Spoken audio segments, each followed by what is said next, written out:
कुरान का पहला लफ्ज जो आया है वो किस नाम से आया? पढ़ो अपने रब के नाम से, पढ़ो अपने रब के नाम से। और इल्म नहीं है तो कुछ नहीं है तुम्हारे पास। इमाम गजाली तो फरमाते अन्नासु कुल्लुहुम मौता इल्लल उलमा, ये सारे इंसान मुर्दा हैं, जिंदा अगर कोई है तो इल्म वाला है, इल्म वाला जिंदा है।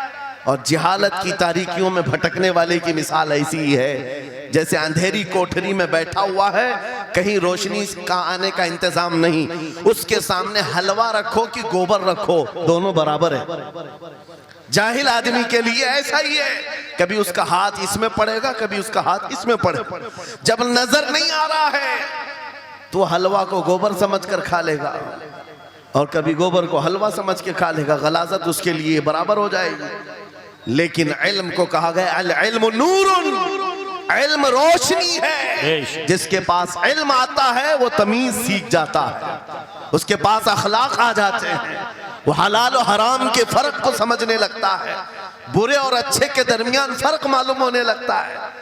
इसीलिए मेरे अजीजों, मुझे बड़ा गर्व है और फख्र है, हमारी ही खानकाह से यह आवाज आती है आधी रोटी खाएंगे और बच्चों को पढ़ाएंगे। बेशक, क्यों? बेशक। उस अजीम खानकाह से यह आवाज दी गई, क्यों?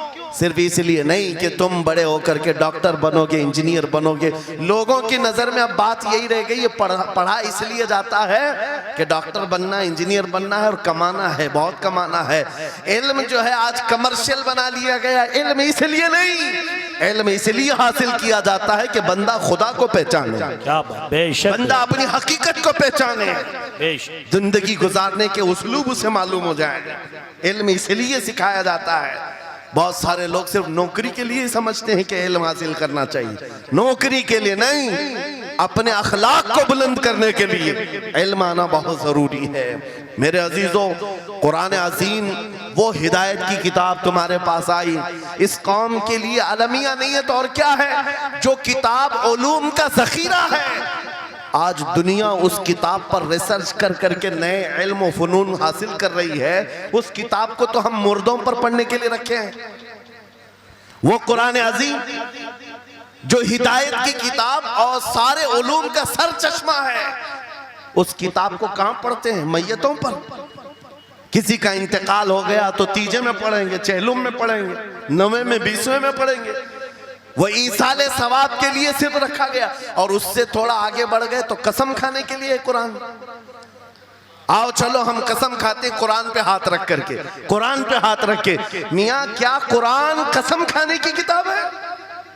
कुरान की वो आयत मैंने सबसे पहले पढ़ी, अल्लाह फरमाता ज़ालिकल किताबु ला रैब फीह, ये वो किताब है जिसमें शक की गुंजाइश नहीं, और ये हिदायत है परहेजगारों के लिए।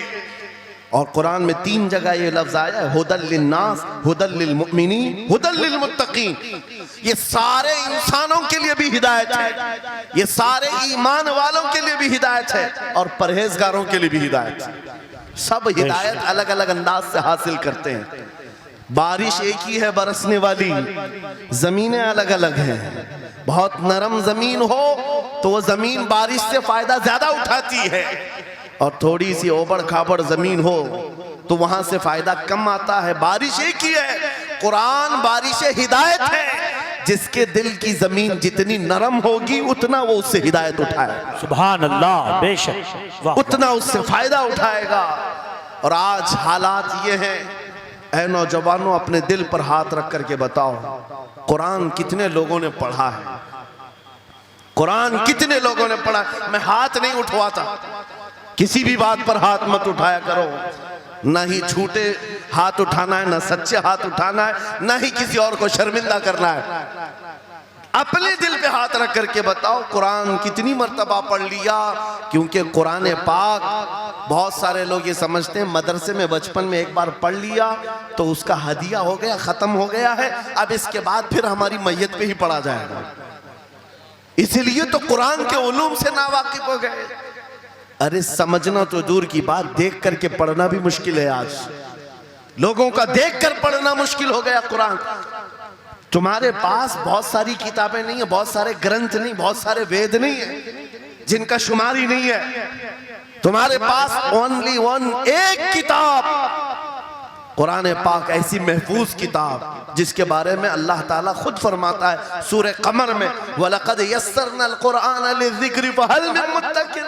हमने कुरान को याद करने के लिए आसान बनाया है कोई याद करने वाला? 4 बार यह आयत अल्लाह ताला फरमाता है कोई याद करने वाला? अल्लाह जब फरमा रहा है कुरान आसान है तो कौन कहता है ये मुश्किल है? हमने खुद अपने हाथों तबाही को दावत दी है। दर्स कुरान को अगर